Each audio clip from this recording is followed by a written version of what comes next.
Kenapa sih ada yang tahu tinggi gedung berapa, tinggi pohon itu berapa, jarak antara bumi dengan matahari itu berapa, dan lebar dari sungai itu berapa, dan macam-macam sesuatu yang ukurannya super besar bisa diukur itu dengan apa? Gak mungkin dong pakai pitameter. Terus apa dong? Nah, jawabannya adalah trigonometri. Trigonometri itu apa sih?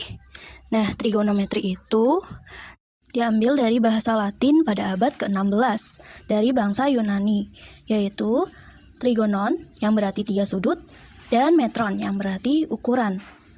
Jadi, trigonometri adalah sebuah cabang matematika yang mempelajari hubungan yang meliputi panjang dan sudut segitiga.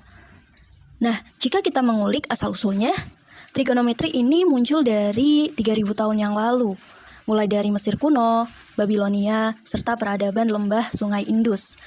Ada beberapa penemu, diantaranya yaitu Aristarchus, Hipparchus, Aryabhata, dan Al-Batani, sang bapak trigonometri. Trigonometri itu turunan dari konsep sebangunan. Nah, misal nih, kita punya 2 segitiga yang sebangun. Ingat apa sebangun itu konsepnya? Yaitu setiap sudut di masing-masing sudutnya itu punya besar yang sama. Nah, misal kita namain nih, sisi yang di depan sudut itu sisi A, sisi yang di samping sudut itu sisi B, dan sisi yang miring itu C. Nah, jika kita ambil perbandingannya, misal nih dari A per C, atau dari sisi perbandingan sisi depan dengan sisi miring antara segitiga yang satu dan segitiga yang satunya lagi, itu jika dibagi nanti hasilnya sama. Begitupun untuk perbandingan sisi samping dengan miring dan sisi depan dengan samping. Nah, perbandingan ini nanti dinamain nih. Nah, jadi istilah-istilah yang kita kenal dengan bagian trigonometri yaitu sin, cos, tan. Dengan sin theta itu perbandingan antara sisi depan dengan sisi miring atau disingkat demi. Untuk cos theta itu nanti perbandingan sisi samping dengan sisi miring atau sami. Dan tangen itu perbandingan sisi depan dengan sisi samping atau desa. Nah, kebalikan dari sin, cos, tan itu nanti dinamainnya kosek, sekan, sama kotangen. Ya, kosekan itu 1 per sin theta. Dan sekan itu 1 per cos theta. Kotangen itu 1 per tan theta. Hasilnya juga nanti kebalik ya. Bisa dilihat di layar. Nah, jika kita lihat nilai tangen, itu kan A per B ya. Nah, kita bisa jabarin nih. A itu nanti jadi A per C, B itu jadi B per C. Kalau dibagi itu kan sama-sama hasilnya A per B. Nah, A per C itu kan sin ya. B per C kan cos ya. Jadi, tangen theta itu bisa didefinisin sebagai sin theta dibagi cos theta. Nilai perbandingan trigonometri untuk sudut istimewa. Konsepnya itu dari sudut yang ada di dalam segitiga yang bisa tepat banget tuh. Dan dibangun dari apa yang kita sudah ngerti. Misalnya segitiga sama sisi. Segitiga sama sisi kan sudut-sudutnya itu nanti 180 dibagi 3. Kan 60 derajat ya. Untuk panjang sisinya kita ambil nilai yang sekecil mungkin.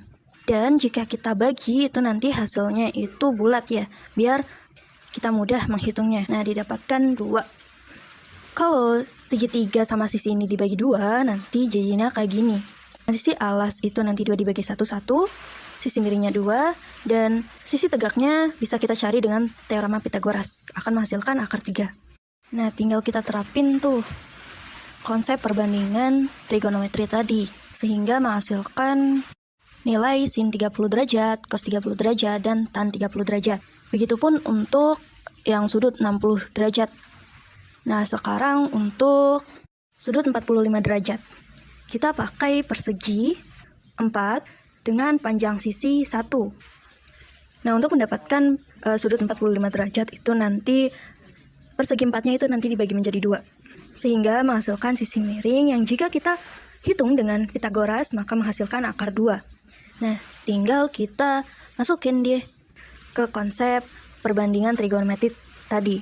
Sehingga menghasilkan sin 45 derajat cos 45 derajat, dan tan 45 derajat. Untuk kotangen, sekan, dan kosekannya itu nanti sama ya, menggunakan konsep perbandingan trigonometri, tinggal dibalik aja. Dan hasilnya seperti ini.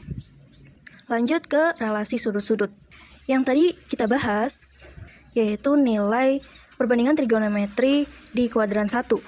Sudutnya dari 0 sampai 90 derajat. Nah, gimana untuk kuadran 2, kuadran 3, dan kuadran 4? Kita bisa gambar segitiganya di setiap kuadran, seperti di sini ya. Untuk saat ini kita menggunakan acuan 0 dan 180 derajat. Nah, untuk kuadran 2, kita bisa lihat di segitiga bahwa X-nya itu negatif, Y-nya itu positif. Karena kita menggunakan acuan 180 derajat, maka menggunakan 180 derajat min alfa. Nah, untuk nilai sin itu kan Y dibagi R ya, positif semua. Untuk cos itu X dibagi R, X-nya itu negatif, jadi cos-nya itu negatif. Tan itu Y per X, X-nya negatif, jadi negatif. Untuk kuadran selanjutnya, kuadran 3. Kita menggunakan sudutnya itu 180 derajat plus alfa. Kita bisa lihat di segitiganya itu nilai X-nya negatif, Y-nya negatif, sedangkan R-nya itu positif ya. Kita menggunakan 180 derajat plus alfa. Nilai sin itu kan Y per R ya, Y-nya negatif, jadi sin negatif. Cos itu X per R, X-nya negatif, R-nya positif, jadi negatif. Tan itu nanti Y per X negatif dibagi negatif, jadi positif. Kita lanjut ke kuadran 4. Di kuadran 4, X-nya itu positif, Y-nya negatif, R-nya positif. Kita menggunakan 360 dikurangi alfa. Loh, kok 360? Jadi di sini itu 0 derajat atau 360 ya. Jadi kita gunain 360 derajat. Nah, untuk nilai sin-nya itu nanti Y per R. Y-nya itu negatif, jadi negatif. Cos itu kan X per R. X-nya positif, R-nya positif, jadi positif. Untuk tangan itu Y per X. Y-nya negatif, X-nya positif, jadi negatif. Lanjut ke persamaan trigonometri. Kita gunain persamaan ini untuk nentuin X-nya itu sudut berapa sih? Misal nih, nilai perbandingan, misal nih, setengah. Itu kan sin 30 ya. Tapi tidak hanya sin 30 aja, tapi bisa sin 150, sin 390 derajat. Nah, untuk nentuinnya itu kita menggunakan persamaan trigonometri. Selanjutnya ke grafik fungsi trigonometri. Nah, kita bisa lihat bahwa sin itu dimulai dari 0, cos itu dimulai dari 1, tan itu nanti dimulai dari 0, tapi nanti putus-putus ya. Selanjutnya jumlah dan selisih dua sudut. Untuk tentunya kita gunain dasarnya. Untuk selisihnya kita bisa jabarkan untuk sin A ditambah min B. Nanti berarti A-nya positif, B-nya itu negatif. Lah, kok cos min B itu jadinya positif? Karena cos min B itu di kuadran 4 nanti hasilnya positif. Sedangkan untuk sin min B itu nanti hasilnya negatif sin. Bisa kita lihat tadi di relasi sudut-sudut ya. Selanjutnya aturan sinus dan aturan kosinus. Nah, aturan sinus dan aturan kosinus ini digunain untuk menemukan sudut dan sisi-sisi di mana segitiga itu nggak siku-siku. Nah, rumusnya ini A itu sisi di hadapan sudut A, ya. Jadi A per sin A sama dengan B itu sisi di hadapan sudut B. Jadi B per sin B, terus C juga sisi yang di hadapan sudut C, C per sin C. Untuk aturan kosinus, nanti rumusnya A kuadrat sama dengan B kuadrat plus C kuadrat dikurangi 2B cos A.